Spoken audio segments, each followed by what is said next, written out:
శ్రీ గురు చరిత్ర అధ్యాయం 39.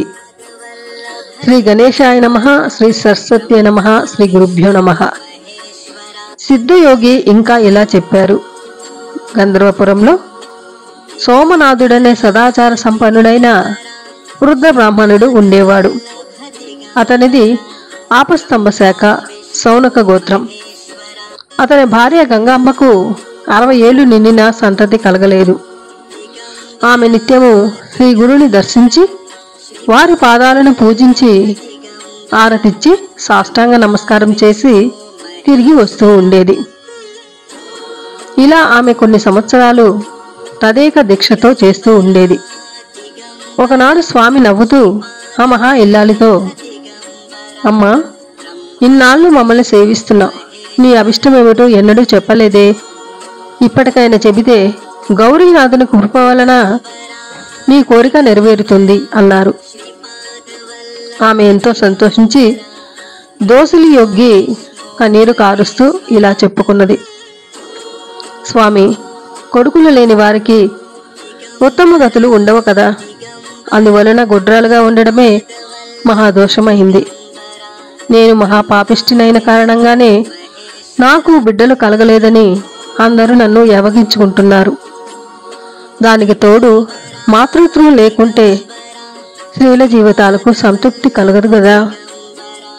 పితృదేవతలు కూడా తమ కులంలో ఒక మగబిడ్డ జన్మిస్తే తమకు తిలోదకాలు లభిస్తాయని ఎంతో ఆశతో ఎదురు చూస్తుంటారు. బిడ్డలు లేని ఇల్లు ఇల్లే కాదు. అటువంటప్పుడు చంకన బిడ్డనెత్తుకునే అదృష్టానికి నేను నోచుకోలేదు. అలాగే నాకు 60 ఏళ్లు నిండిపోయాయి. మాకు మా పితృదేవతలకు తిలోధానకిచ్చే వాడు లేకుంటే మాకు పున్నామ నరకం తప్పదాయే. స్వామి, అయిందేదో అయిపోయింది, మరు జన్మలోనైనా నాకు బిడ్డలు కలిగేలా అనుగ్రహించండి చాలు అని ఆయన పాదాలకు నమస్కరించింది. గురుడు నవ్వుతూ, ఓసి పిచ్చి తల్లి, ఏమి కోరిక కోరావమ్మా? ఎప్పుడో రాబోయే జన్మ సంగతి ఇప్పుడెందుకు? అప్పుడు బిడ్డలు కలిగినా వాళ్ళు మేమిచ్చిన వరం వలన కలిగినట్లు నీకెలా తెలుస్తుంది? నీవు నిత్యము మమ్మల్ని ఇంత శ్రద్ధగా సేవించినందుకు మాకెంతో సంతోషమైంది. కనుక నీవు కోరినది ఈ జన్మలోనే లభించేలా వరమిస్తున్నాం. కొద్ది కాలంలోనే నీకు ఒక కూతురు, ఒక కొడుకు కలుగుతారు అని ఆమెను దీవించారు. అప్పుడు గంగాంబ తన కొంగును ముడివేసుకొని స్వామికి నమస్కరించి, స్వామి, ఒక మనవి చేసుకుంటాను, నాపై కోపగించవద్దు. నేను బిడ్డల కోసం ఎన్నో తీర్థయాత్రలు చేశాను, పుణ్యతీర్థాలలో స్నానం చేశాను. రావి చెట్టుకు ప్రదక్షిణాలు చేస్తే బిడ్డలు కలుగుతారని లోకులు చెప్పింది నమ్మి కనిపించిన రావి చెట్టు కల్లా ఇంతవరకు ప్రదక్షిణలు నమస్కారాలు చేసి చేసి అలసిపోయాను. అలానే నా వయసంతా చెల్లిపోయింది. ఇటువంటి నాకు మీ వరమెలా ఫలించగలదా అని ఆలోచనగా ఉన్నది. అలా అని త్రిమూర్తి స్వరూపులైన మీ వాక్కు ఎన్నటికీ వ్యర్థం కాదన్న ధైర్యం లేకపోలేదు. అట్టి విశ్వాసంతోనే ఇలా కొంగును ముడివేసుకున్నాను. ఇంతకు నాకు కలిగిన సందేహం ఇది. నేను వచ్చే జన్మలోనైనా బిడ్డలు కలగాలని కోరుకుంటుంటే మీరు ఇప్పుడే ప్రసాదిస్తామన్నారు. అయినప్పటికీ ఇన్నాళ్ళుగా నేను కాళ్ళు నొప్పులు పుట్టేలాగా రావి చెట్లకు ప్రదక్షిణం చేసినందువల్ల కలిగిన ప్రయోజనమేమిటి అని వినిపించింది. ఆమె ఆవేదన చూసి నవ్వి శ్రీ గురుడు ఇలా చెప్పారు. అమ్మాయి, నీవు చేసిన అస్వస్థ పూజ వలన నీకెంతో పుణ్యం లభించింది. ఇప్పుడు అవివేకంతో నీవు దాన్ని నిందించి ఆ పుణ్యం కాస్త పోగొట్టుకోకు. నా మాట విని ఇక నుండి ఈ సంగమంలో ఉన్న ఈ రావి చెట్టుకు మాకు కలిపి నిత్యము ప్రదక్షిణ పూజ చేస్తూ ఉండు. మేమెప్పుడు అస్వస్థ వృక్షంలో ఉంటాం.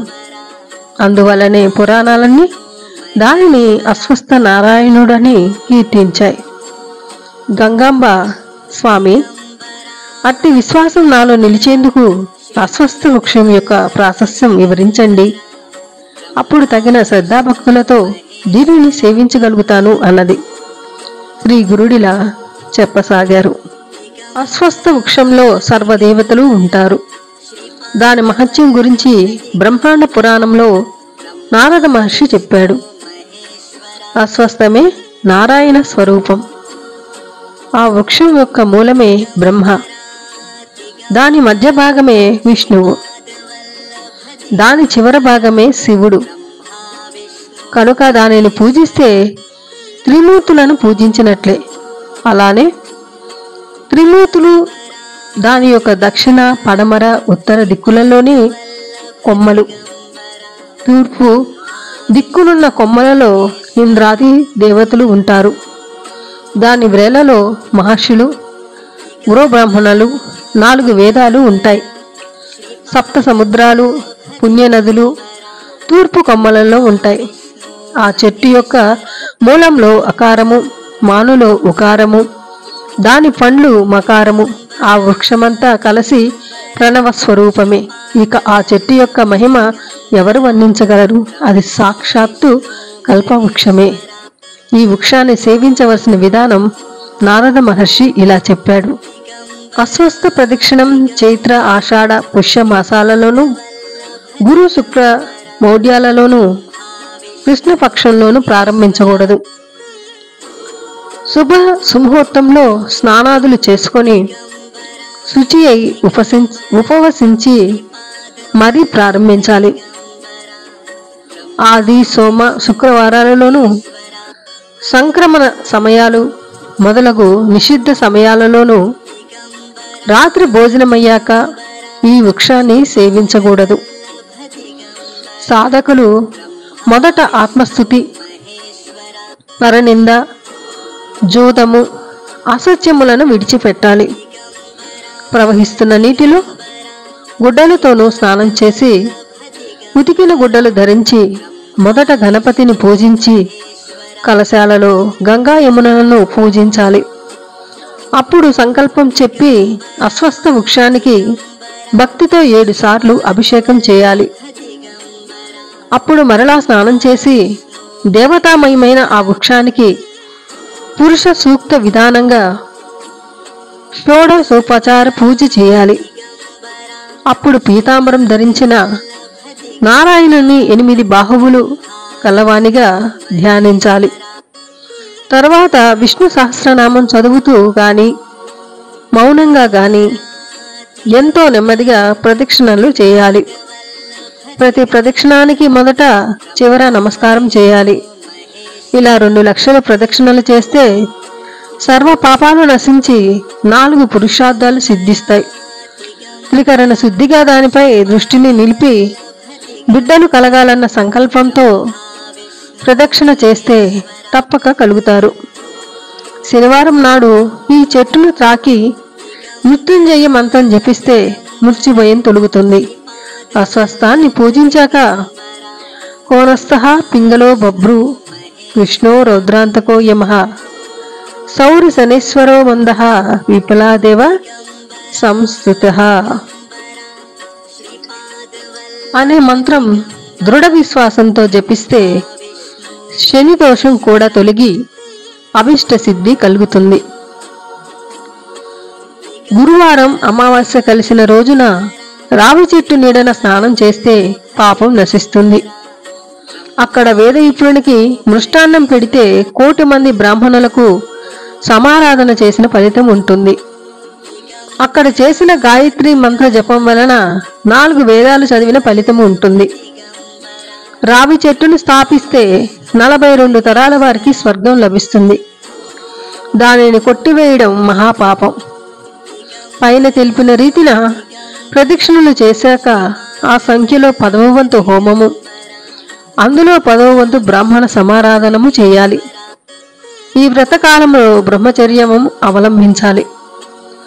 ఉద్యాపన తర్వాత బంగారు రావి చెట్టును అలంకరించిన ఆవు దూడలను గుడ్డతో కప్పిన నువ్వుల రాశిని ఉదారమైన దక్షిణలతో సౌశీల్యవంతులు కుటుంబీకులు అయిన వేద విప్రులకు దానమివ్వాలి.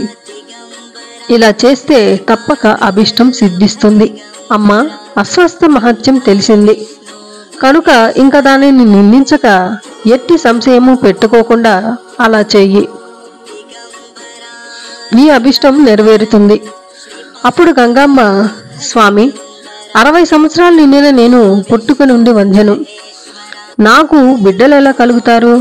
అయినా నాకేమి, ప్రత్యక్షంగా మీ పాదాలు ఉండగా మరలా ఈ రావి చెట్టును సేవించడం ఎందుకు అనిపిస్తుంది. ఏమైనప్పటికీ గురువు మాట కామధేనువు అని వేదాలు శాస్త్రాలు చెబుతున్నాయి కనుక నమ్మి త్రికరణ శుద్ధిగా సేవిస్తాను అని చెప్పింది. ఆమె ఆనాటి నుండి 3 రోజులు ఉపవసించి 3 పూటల షట్కూల తీర్థంలో స్నానం చేసి గురువు చెప్పినట్లు అస్వస్థాన్ని సేవించి దానికి 7 బిందెలు నీళ్లు పోసి శ్రీ గురు సహితంగా దానిని పూజించింది. ఆ 3 రాత్రులు ఆ దంపతులు సంగమంలోనే ఉన్నారు. 3వ నాటి రాత్రి ఆమెకు స్వప్నంలో ఒక బ్రాహ్మణుడు కనిపించి, అమ్మాయి, నీ కోరిక తీరింది. ఉదయమే శ్రీ గురుని పూజించి ఆయనిచ్చిన ప్రసాదం అక్కడికక్కడికే తిను అన్నాడు. అలాగే 4వ రోజు ఉదయం సంగమంలో అస్వస్థాన్ని సేవించి ఆ దంపతులు మఠానికి వచ్చారు. ఆమె ప్రదక్షిణం చేసి నమస్కరించగానే శ్రీ గురుడు నవ్వి 2 పండ్లు ఆమెకిచ్చి, మీ లక్ష్యం నెరవేరింది. పారణ అయ్యాక నీవు ఈ పండ్లు తిను. నీకొక కూతురును కొడుకును ఇస్తున్నాం. ఇంటికి వెళ్ళి పారణ భోజనం చేసి బ్రాహ్మణులకు దానమివ్వు అని చెప్పారు. ఆమె అలానే చేసింది. ఆ రోజే సూర్యాస్తమయం సమయానికి ముందే ఆమె రజస్వల అయ్యింది. 4వ రోజున స్నానం తర్వాత ఆమె భర్తతో కూడా శ్రీ గురుని వద్దకు వచ్చి గురు పూజ చేసింది. శ్రీ గురుడు, నీకు పూర్ణాయుష్కులైన బిడ్డలు కలుగుతారు, నీకు ముక్తి లభిస్తుంది అన్నారు. 5వ రోజున భర్త సమాగమం వలన ఆమె గర్భం ధరించింది. ఆమె భర్త ఎంతో సంతోషించి పుంసవనము, 8వ నెలలో సీమంతము మొదలగు సంస్కారాలన్నీ ఘనంగా జరిపించాడు. ఆమె 7వ మాసంలో మళ్ళీ శ్రీ గురుని దర్శించి ఆశీస్సులు పొందింది. అప్పుడు శ్రీ గురుని ఆజ్ఞ మేరకు ఆ పండు ముత్తైదువ వాయన దానమిచ్చింది. నల్లని వెంట్రుక ఒక్కటైనా లేకుండా జుట్టు నెరిసి పళ్ళన్నీ పట్టు తప్పిన తర్వాత కూడా ఆ వయస్సులో ఆమె గర్భవతి ఎలా అయింది? ఆశ్చర్యంతో అందరూ ముక్కున వేలేసుకున్నారు. శ్రీ గురుని మహిమ ఎంతటితో అందరికీ అర్థమైంది. ఆమె 9 మాసాలు నిండాక ఒక శుభముహూర్తంలో ఆమెకు ఆడపిల్ల పుట్టింది. దైవజ్ఞులు ఆమె శుభజాతకురాలని చెప్పారు. ఆ బిడ్డకు శ్రీ గురుని పేరిట సరస్వతి అని పేరు పెట్టుకున్నారు. 11వ రోజున ఆ బాలింతరాలు నడుము కట్టు వేసుకొని బిడ్డను ఎత్తుకొని భర్తతో కలిసి శ్రీ గురుని దర్శించింది. బిడ్డను ఆయన ముందుంచి, వంద్యమైన వృక్షం ఈ కటాక్షంతో ఫలించింది, అది సుఫలమైతే బాటసారులు సేవిస్తారు, వ్యర్థ ఫలానికంటే వందత్వమే మేలు అని శ్రీ గురు పాదాలకు నమస్కరించింది. స్వామి వాత్సల్యంతో, పుత్రవతి లేవమ్మ అని బిడ్డను చూచి, ఇది ఆడపిల్లే కాని మగపిల్లవాడు కాడే అంటూ ఆమెను చూచి నవ్వి, ఇక సందేహించనక్కర్లేదు, నీకు కొడుకు కూడా పుడతాడు అని చెప్పారు. అప్పుడు ఆ పసిబిడ్డను తమ చేతిలోనికి తీసుకొని నిమురుతూ, ఈ బిడ్డ దీర్ఘాయువు, సౌభాగ్యము, సౌశల్యములతో ప్రసిద్ధికి ఎక్కుతుంది. ఆమెకు పుత్ర పౌత్రాభివృద్ధి కలుగుతున్నది. ఈమె సౌశల్యం గురించి విని ఈమె దర్శనానికి దక్షిణం దేశం నుండి ఒక రాజు కూడా వస్తాడు. మీకు వేదశాస్త్ర పారంగతుడు, మహా ఐశ్వర్య సంపన్నుడు అల్లుడుగా దొరుకుతాడు. కానీ మీకెలాంటి కొడుకు కావాలి? 100 సంవత్సరాలు జీవించే మూర్ఖుడు కావాలా, లేక 30 సంవత్సరాల ఆయువు గల విద్వాంసుడు కావాలా అన్నారు. గంగాంబ విద్యావంతుడు, సుగుణాల సంపన్నుడు అయిన కొడుకునే ప్రసాదించమంది. అతనికి 5గురు పిల్లలు కలిగేలా దీవించండి అని చెప్పి స్వామికి నమస్కరించింది. స్వామి తదాస్తు అని ఆమెను దీవించి పంపివేశారు. 1 సంవత్సరంలో ఆమెకి కొడుకు పుట్టాడు. అతనికి కూడా నృసింహ అని శ్రీ గురుని పేరే పెట్టారు. వాడు కొంతకాలానికి మహాపండితుడై 5 బిడ్డలను కన్నాడు. గంగమ్మ కూతురు సరస్వతికి కూడా గొప్ప యజ్ఞ దీక్షలతో వివాహం అయింది. అతని చేత యజ్ఞాలు చేయించుకోవడానికి కాశీ నుండి శ్రీమంతులు పండితులు వచ్చి అతనిని తీసుకొని వెళ్తూ ఉండేవారు. శ్రీ గురుకృప ఎంతటిదో చూచావా నామధారక. వారి అనుగ్రహంతో అసాధ్యమైనది కూడా సాధ్యమవుతుంది. వారిని దృఢ విశ్వాసంతో సేవించడమే మన కర్తవ్యం. శ్రీ దత్తాయ గురువే నమః. శ్రీ శ్రీపాద శ్రీ వల్లభాయ నమః. శ్రీ నరసింహ సరస్వత్యై నమః. అధ్యాయం 40. శ్రీ గణేశాయ నమః. శ్రీ సరస్వత్యై నమః. శ్రీ గురుభ్యో నమః. సిద్ధయోగి శ్రీ గురులీలలు ఇంకా ఎలా వివరించారు. గంధర్వపురానికి ఒకనాడు నరహరి శర్మ అనే కుష్ఠరోగి వచ్చాడు. అతనిది యజుశాఖ గార్గ్య గోత్రము. అతడు స్వామికి నమస్కరించి చేతులు కట్టుకొని ఇలా మనవి చేసుకున్నాడు. స్వామి, మీరు సాక్షాత్తు పరంజ్యోతి స్వరూపులని భక్తులపై వాత్సల్యంతో ఇలా భూమి మీద అవతరించారని విని మిమ్మల్ని ఆశ్రయించడానికి వచ్చాను. నా జన్మ ఈ కాలి క్రింద మట్టి వలె వ్యర్థమైపోయింది. నాకు ఈ కుష్టి వ్యాధి రావడం వలన ఎవరు నా ముఖం చూడకుండా నన్ను తిట్టుకుంటున్నారు. నేను వేదం అభ్యసించినప్పటికీ ఈ వ్యాధి వలన ఎవరూ నన్ను భోజనానికి కూడా పిలవడం లేదు. అందరికీ జుగుప్స గొలుగుతూ ఇలా బ్రతకడం కంటే చచ్చిపోవడమే మేలనిపిస్తుంది. ఎన్నో జన్మలలో చేసిన పాపాలన్నీ పేరుకొని నన్ను ఇప్పుడు ఇలా కట్టుకొడుపుతున్నాయి. ఈ బాధ భరించలేకుండా ఉన్నాను. ఈ తెల్ల కుష్టి రోగం తొలగించుకోవడానికి ఎన్నో వ్రతాలు ఆచరించాను. ఎన్ని తీర్థాలు సేవించాను. దేవతలందరికో మొక్కాను. కానీ దేని వలన ఈ వ్యాధి కించిత్తైనా తగ్గలేదు. చివరకు మీరే దిక్కని ఇక్కడికి వచ్చాను. నాపై మీకు కూడా దయగలగకుంటే నా ప్రాణాలు ఇక్కడే వదలాలని నిశ్చయించుకున్నాను. నన్ను ఎలాగైనా ఉద్ధరించండి స్వామి అని ఏడుస్తూ సాష్టాంగ నమస్కారం చేశాడు. శ్రీ గురుడు అతనిని కరుణించి లెమ్మని చెప్పి, ఇప్పుడా ఇది వరకు ఎన్నో పాపాలు చేశావు కనుకనే నీకు ఈ కుష్టి వ్యాధి వచ్చింది. అది తొలగిపోవడానికి నీకు ఒక ఉపాయం చెప్తాను. దానివల్ల నీవు శుద్ధుడవై దివ్యమైన శరీరాన్ని పొందుతావు అన్నాడు. ఇంతలో ఒక వ్యక్తి కొన్ని ఎండుకట్టి పుల్లలు తీసుకొని అటుగా వెళ్తున్నాడు. అందులో ఒక మేడి చెట్టు కొమ్మలు కూడా ఉన్నాయి. ఆ చెట్టు ఆ ప్రాంతంలోనే 4 సంవత్సరాల కిందట ఎండి మోడైపోయింది. ఆ యతీశ్వరుడు వాటిలోని ఒక మేడి కర్రను చూపి నరహరితో, నాయనా, నీకు ఈ మేడి కట్టె ఇప్పిస్తాం. నీవు దానిని తీసుకొని పోయి మా మాట యందు దృఢ విశ్వాసముంచి మేము చెప్పినట్లే చేయి. దానిని సంగమంలోని సంగమేశ్వరాలయం వద్ద భీమానది ఒడ్డున భూమిలో నాటు. నిత్యము స్నానం చేసి ఈ రావి చెట్టుకు ప్రదక్షిణం చేసి 2 చేతులలో 2 కుండల నిండుగా నీరు తెచ్చి 3 పూటల ఆ ఎండు కట్టెకు పోస్తూ ఉండు.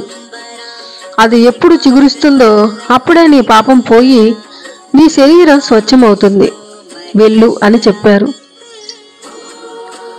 నరహరి ఆయన మాటపై సంపూర్ణమైన విశ్వాసముంచి ఆ కట్టెను భక్తితో నెత్తిపై మోసుకొని పోయి ఆయన చెప్పినట్లే చేయసాగాడు. అతడు నిత్యము దీక్షగా దానికి నీరు పోయడం చూచిన వారంతా నవ్వి, ఓరి వెర్రి బ్రాహ్మణుడా, నీకేమైనా మతిపోయిందా? నీవు ఎన్ని రోజులు ఇలా నీళ్లు పోస్తే మాత్రం ఆ ఎండు కట్టె మళ్ళీ చిగురిస్తుందా? నిజంగా నీ మీద శ్రీ గురుడికి దయగలిగితే ఇదంతా ఎందుకు? అనుకున్నది వెంటనే జరిగిపోదా? నీకు ఈ జన్మలో ఈ రోగం కుదిరే యోగ్యత లేదని సూచించడానికే శ్రీ గురుడు నీకిలా చెప్పారు. అటువంటప్పుడు ఈ జబ్బుకు తోడు ఇంత ప్రయాస ఎందుకు అని నిరుత్సాహపరుస్తుండేవారు. ఇలా 1 వారం రోజులు గడిచిపోయాయి. అతడు మాత్రం తన విశ్వాసం కొంచెం కూడా విడవక ఈ భూమి మీద మహాత్ములు పలికిన మాటలు ఎంతో అమోఘమైనవి. వారు సత్య సంకల్పులు కదా. గురుదేవుల వాక్కు అసత్యం ఎలా అవుతుంది? వారి కృప వలన చచ్చిన వారెందరో బ్రతకగలేనిది ఈ ఎండుకట్ట చిగర్చడంలో ఆశ్చర్యమేమున్నది అని చెప్పి తాను మాత్రం తన నియమం ప్రకారం చేస్తూ ఉండేవాడు. అందరూ అతని పనికి ఆశ్చర్యపోతూ ఉండేవారు. వారిలో కొందరు వెళ్ళి శ్రీ గురునితో, స్వామి, మీరు ఆ రోజున ఆ కుష్ఠరోగికి ఎందుకు అలా చెప్పారో కానీ ఆ వేరే బ్రాహ్మణుడు ఆ మాటలు పట్టుకొని ఈ వారం రోజుల నుండి నీరైనా త్రాగకుండా ఆ కట్టెను సేవిస్తున్నాడు. ఎవరేమి చెప్పినా వినడం లేదు. అతని పిచ్చి అతనికి ఆనందమైనట్లు ఉన్నది. ఈ వృధా ప్రయాస ఎందుకు అని చెప్పిన వారందరితో అతడు, గురువు చెప్పినట్లు చేయడమే నా పని, వారు అన్నమాట నిలబెట్టుకోవడం వారి పని అని చెప్పి ఉపవాసాలు చేస్తున్నాడు. అతనికి మీరైనా చెప్పండి, లేకుంటే అతడు అలాగే చేస్తుంటాడు అని చెప్పారు. శ్రీ గురుడు, ఈ భూలోకంలో గురువు వాక్యం ఒక్కటి తరింపజేయగలదు. దానిని విశ్వసించగల వారికి కోరినవన్నీ సిద్ధిస్తాయి. దానిని విశ్వసించలేకుంటే వ్యర్థమే. ఎవరి భావం ఎలా ఉంటే వారికి ఫలితం కూడా అలాగే ఉంటుంది. దానిని తెలిపే ఒక వృత్తాంతం ఉన్నది, విను. దేవత, మంత్రము, వైద్యుడు, పుణ్యతీర్థము, గురువు, వీటి పట్ల ఎవరికి ఎలాంటి భావం ఉంటుందో వారి ప్రాప్తం కూడా అలాగే ఉంటుంది. ఈ సంసార సాగరాన్ని దాటడానికి దృఢమైన భక్తితో యుక్తితో గురువును సేవించడమే అన్నిటికంటే సులభమైన సాధన. గురువే సాక్షాత్తు పరబ్రహ్మ, పరమేశ్వరుడు అన్న భావనతో సేవించగలవారికి ఫలితం వెంటనే లభిస్తుంది. పూర్వం పాంచాల దేశాన్ని సింహకేతువు అనే రాజు పరిపాలిస్తూ ఉండేవాడు. అతని కొడుకు ధనుంజయుడు ధార్మికుడు. ఒకసారి ఆ రాజకుమారుడు వేటకని నిర్జనమైన ఒక మహారణ్యానికి వెళ్ళాడు. అతడు చాలాసేపు వేటాడి బాగా అలసిపోయాడు. అతనికి బాగా దాహం వేసింది. అప్పుడు ఒక బోయవాడు ఒక కొలను వద్దకు అతనిని తీసుకుపోయాడు. ధనుంజయుడు దాహం తీర్చుకొని ఆ ప్రక్కనే ఉన్న ఒక దేవాలయానికి వెళ్ళి అక్కడ విశ్రాంతి తీసుకున్నాడు. ఆ దేవాలయంలో ఒక ప్రక్కన పడి ఉన్న ఒక శివలింగాన్ని ఆ బోయవాడు తీసుకొని దానిని తదేకంగా చూస్తూ ఎంతోసేపు ఉండిపోయాడు. రాజకుమారుడు అది చూసి, నీకు ఈ లింగం ఎందుకు అని అడిగాడు. బోయవాడు, అయ్యా, నాకు చాలా కాలంగా శివ పూజ చేసుకోవాలనే కోరిక ఉన్నది. శివలింగం అన్నిటికంటే ప్రశస్తమైనదన్న భావంతో తీసుకున్నాను అన్నాడు. ధనుంజయుడు సంతోషించి, ఇది అన్నిటికంటే ప్రశస్తమన్న మాట నిజమే కనుక నీవు దీనిని భక్తితో పూజించుకో అన్నాడు. అప్పుడు ఆ బోయవాడు, అయ్యా, నేను అడవిలో పెరిగిన వాడిని, దీనిని ఎలా పూజించాలో నాకు తెలియదు. దయతో దీనిని పూజించే విధానం చెప్పండి, మీరే నా గురుదేవులు అని నమస్కరించాడు. ఆ రాజకుమారుడు ఇలా చెప్పాడు, అయితే చెబుతాను విను. దీనిని తీసుకొని పోయి నీ ఇంట్లో ఒక చోట శుభ్రం చేసి స్థాపించు. దీని రూపంలో సాక్షాత్తు శివుడే నీ ఇంట్లో ఉంటాడు కనుక నీవు నీ భార్యతో కలిసి శ్రద్ధగా నిత్యం పూజ చేయి. ప్రతిరోజు శ్మశానం నుండి చితాభస్మము, శ్మశానంలోని బూడిద తెచ్చి అది శివునికి అర్పించు. నీవు ఎప్పుడేమి తిన్నా సరే ముందుగా దీనికి అర్పించి ఆయన ప్రసాదంగా తింటూ ఉండు అని చెప్పాడు. పోయేవాడు ఇంటికి వెళ్ళి ఆ ప్రకారమే చేయసాగాడు. ఒకరోజు ఎంత వెదికినా అతనికి చితాభస్మం దొరకనే లేదు. అతడెంతో బాధపడి తన భార్యతో, అయ్యో, ఈరోజు శివునికి పూజ సరిగా జరగలేదు. గురువు ఉపదేశించినట్లే పూజ చేయాలి గాని మరో రకంగా చేస్తే ప్రయోజనం ఉండదు, సరికదా? గురువు మాట జవదాడితే నరకము దారిద్రము వస్తాయి. గురువు చెప్పినట్లు చేస్తేనే పుట్టుక లేకుండా పోతుంది. అందుకోసం నేనంత వెదికినా బూడిద దొరకనే లేదు. ఈ ఒక్కరోజు ఆయన చెప్పినట్లు చెయ్యలేకపోతే ఇన్ని రోజులుగా చేస్తున్న పూజంతా వ్యర్థమైపోతుంది. పూజా సమయం కూడా దాటిపోతున్నది. ఇంక నేనేమి చేయాలి? అది దొరకకుంటే నా ప్రాణమైనా విడుస్తాను అని దుఃఖించాడు. అతని భార్య అతనిని ఓదార్చి, దానికోసం అంత బాధపడతావేమి? మన ఇంట్లో ఎన్నో కట్టెలు ఉన్నాయి, వాటితో నన్ను దహనం చేసి ఆ బూడిద శివునికి అర్పించు, భయపడవద్దు, నీవు వ్రతభంగం చేసుకోవద్దు. శివ పూజ కోసం నా శరీరమే అర్పించడం కంటే సంతోషం ఏమున్నది? ఇది ఏనాటికైనా చచ్చి బూడిది కావలసినదే కదా. అట్టి దానిని శివ పూజకు అర్పించడం కంటే కావలసినదేమున్నది అని ధైర్యం చెప్పింది. అప్పుడతడు, నీవు పడుచుదానివి, సంసార సుఖం కూడా నీవు పూర్తిగా అనుభవించలేదు, ఒక బిడ్డనైనా కనలేదు.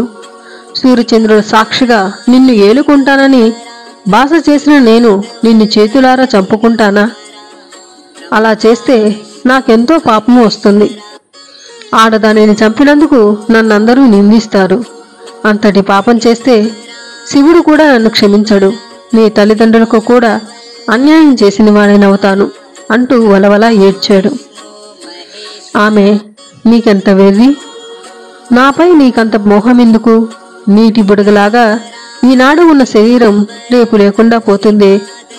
పుట్టిన తర్వాత ఎవరైనా చావవలసినదే కదా. నా తల్లిదండ్రులు నన్ను నీకు అప్పగించాక నేను నీదానినే కదా. నేనేమైనా పరాయిదాన్నా? నీలో భాగాన్నే కదా. శివుని కోసం నీవు నన్ను దహనం చేస్తే నీ ప్రాణాన్నే అర్పించినట్లే అవుతున్నది. నీ ప్రాణాన్నైనా నన్ను శివునికి అర్పిస్తే అందులో తప్పేమిటి? అది నా అదృష్టమే కదా.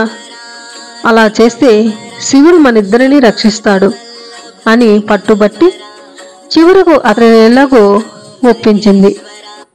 అప్పుడు ఆమె ఇంట్లోకి వెళ్ళి తలుపు వేసుకొని ఇంటికి నిప్పు పెట్టమన్నది. అతడు అలానే చేసి సర్వము భస్మమైపోయాక దానినంత భక్తితో లింగానికి అర్పించి కృతార్థుడు అవగలిగానని ఎంతో ఆనందించాడు. తర్వాత ఏకాగ్రమైన మనస్సుతో హృదయపూర్వకంగా శివునికి నమస్కరించి అలవాటు ప్రకారం ప్రసాదం తీసుకోవడానికి రమ్మని తన భార్యను కేకవేశాడు. శివుని అనుగ్రహం వలన ఆమె తిరిగి బ్రతికి శరీరంతో నడిచి వచ్చింది. వారిద్దరూ శివుని ప్రసాదం తిన్నాక చూస్తే వారి ఇల్లు వెనుకటి వల్లనే చెక్కు చెదరకుండా నిలిచి ఉన్నది. శబరుడు ఆశ్చర్యపడుతుంటే అతని భార్య, స్వామి, 4 ప్రక్కల ఇల్లంటుకొని మండుతున్నా కానీ నాకదేమో ఎక్కడ లేని చలి పుట్టింది. నేను ముడుచుకొని పడుకోగానే గాఢంగా నిద్ర పట్టింది. తర్వాత ఏమైందో నాకు తెలియలేదు.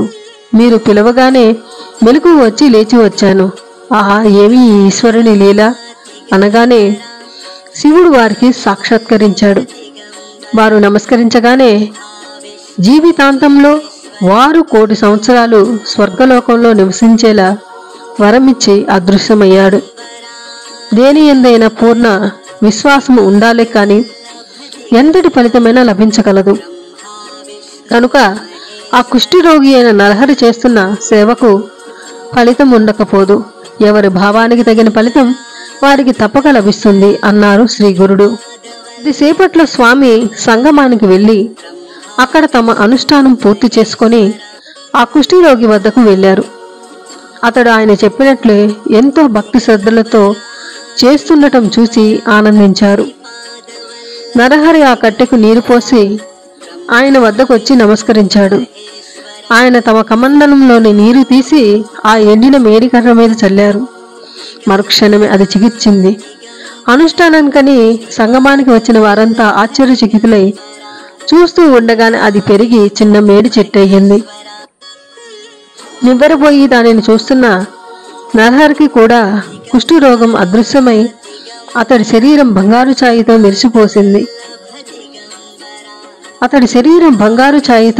మెరిసిపోసాగింది. అతడు ఆనంద బాష్పాలు రాలుస్తూ శ్రీ గురుని పాదాలకు భక్తితో నమస్కరించాడు. శరీరం అంతటా రోమాంచితమవుతుంటే పారవస్యంతో శ్రీ గురుని ఇలా స్తుతించాడు. 1,000,000 సూర్యుల తేజస్సు, జ్ఞానము, 1,000,000 చంద్రుల చల్లదనము, ఆనందము కలిగి దేవతలందరి చేత పూజించబడే విశ్వాశ్రయుడు, భక్తప్రియుడు, శ్రేష్ఠుడు అయిన అత్రి పుత్రుడవైన ఓ నృసింహ సరస్వతి స్వామి, నీకు నమస్కారం. నన్ను రక్షించు. మోహోపాసమనే అజ్ఞానాంధకారాన్ని నశింపచేయగల జ్ఞాన సూర్యుడవు, విశాలమైన నేత్రములు గలవాడవు, భక్తులకు వరములిచ్చే లక్ష్మీపతివి అయిన ఓ నృసింహ సరస్వతి నీకు నమస్కారం. నన్ను రక్షించు. మనసులో ఉద్భవించిన అరిషడ్వర్గమనే మద గజాన్ని శాసించగల అంకుశం వంటి వారు మీరు. సత్యము సర్వానికి సారభూతము అయిన పరమాత్మ తత్వమే మీరు. భక్తవత్సలుడు సర్వభూతకర్త అయిన పరమాత్మ యొక్క అవతారాలన్నిటిలో శ్రేష్ఠుడమైన శ్రీ వల్లభ ఓ నృసింహ సరస్వతి నీకు నమస్కారము. ఆకాశము, వాయువు, తేజస్సు, జలము, భూమి అను పంచభూతాత్మకమైన సృష్టికి కర్తవై ఉండి సూర్యచంద్రుల నేత్రములుగా గల సర్వసాక్షివి నీవు. జీవులపై నీకు రాగద్వేషాలు లేకున్నా నీవు భక్తుల పాలిటి కామధేనువు. ఓ శ్రీ గురు, భిన్నమైన మా పాపాలను పారదోలడానికి దండము ధరించి ఎత్తి వేషధారులైన నరసింహ సరస్వతి నీకు నమస్కరిస్తున్నాను. నన్ను రక్షించు. ఈ పాద కమలాలను వేదాలు శాస్త్రాలు స్తుతిస్తున్నాయి. నాదబిందు కళస్వరూప నీవు వాటికి కూడా అతీతుడివై ఉండి 3 విధములైన తాపాలతో పీడించబడుతున్న భక్తుల పాలిటి కల్పవృక్షమా ఓ నృసింహ సరస్వతి నీకు నమస్కారము. నన్ను రక్షించు. అష్టాంగ యోగ తత్వనిష్టతో ఆత్మసంతుష్టుడివై ఉన్న జ్ఞానసాగర కృష్ణవేణి పంచనది సంగమ తీర నివాస కష్టాలను ధైర్యాన్ని దూరం చేసి భక్తులకు కోరినవి ప్రసాదించి తృప్తినిచ్చు నరసింహ సరస్వతి నీకు నమస్కరిస్తున్నాను. నన్ను రక్షించు. నిత్యము ఈ నరసింహ సరస్వతీశుని అష్టకం ఎవడు చదువుతాడో వాడికి జ్ఞానానుసారం దీర్ఘాయువు, ఆరోగ్యము, సర్వ సంపదలు 4 పురుషార్థాలు లభిస్తాయి. ఈ అష్టకం ఘోరమైన సంసారం అనే సముద్రాన్ని తరించడానికి మంచి సాధనము. నరహరి శర్మ కన్నీటితో స్వామి పదాలు అభిషేకించి వాటిని విడవక అలానే పడి ఉన్నాడు. శ్రీ గురుడు అతనికి అభయమిచ్చి జ్ఞానరాశివి అవుదువు కాక అని అతనిని ఆశీర్వదించి చెయ్యి పట్టి లేవదీశారు. అక్కడ చేరిన వారందరూ ఆ గురుమహత్యం చూచి ఆశ్చర్యపోయి ఆయనకు నమస్కరించారు. అప్పుడు వారందరినీ తీసుకొని ఆయన గంధర్వపురంలోని తమ మఠానికి చేరుకున్నారు. ఆ గ్రామంలోని వారందరూ ఆ లీల గురించి విని భక్తితో శ్రీ గురుని దర్శించి ఆయనకు ఆరతులిచ్చారు. నరహరి ఆనాడు వారందరికీ సమారాధన చేశాడు. తర్వాత శ్రీ గురుడు అతనిని దగ్గరకు పిలిచి, నాయనా, నీ పట్ల మాకెంతో ప్రీతి కలిగినది. నీవు గోవులు సంపదలతో ఐహిక సుఖాలన్నీ అనుభవించగలవు. నీ వంశంలో జన్మించిన వారందరూ వేద శాస్త్రజ్ఞులు, శతాయుష్మంతులు అవుతారు. నీకు 3 కొడుకులు పుడతారు. వారిలో ఒకడు యోగి అయి మా సేవ చేస్తాడు. నీకు పారమార్థికమైన శ్రేయస్సు కూడా లభిస్తుంది అని ఆశీర్వదించారు. తర్వాత శ్రీ గురుడు అతనికి అష్టాంగ యోగము ఉపదేశించి విద్యా సరస్వతి మంత్రాన్ని కూడా ఉపదేశించి, నీకు యోగీశ్వరుడు అనే పేరు పెడుతున్నాము. నీ భార్య బిడ్డలను తీసుకుని వచ్చి మా సన్నిధిలోనే ఉండు అని చెప్పాడు. నామధారక శ్రీ గురుడి ప్రసాదం వలన నరహరి శర్మకు 3 కొడుకులు పుట్టి గురు భక్తి వలన ఎంతో వృద్ధిలోకి వచ్చారు. స్వామిని నమ్మిన వారిని ఆయన ఎంతగా అనుగ్రహిస్తారో చూచాము కదా. అంతేకాదు, భక్తితో అతడు చేసిన స్తోత్రం అంటే శ్రీ గురుడికి ఎంతో ప్రీతి. ఆ స్తోత్రంలో వ్యాకరణ దోషాలు, ఛందో దోషాలు ఉన్నాయి. ఎవరైనా ఆ తప్పులు దిద్దబోతే శ్రీ గురుడు అంగీకరించక ఆ స్తోత్రము అలాగే చదవాలని చెప్పేవారు. శ్రీ దత్తాయ గురువే నమః. శ్రీ శ్రీ శ్రీ పాద శ్రీ వల్లభాయ నమః. శ్రీ నృసింహ సరస్వతి నమః.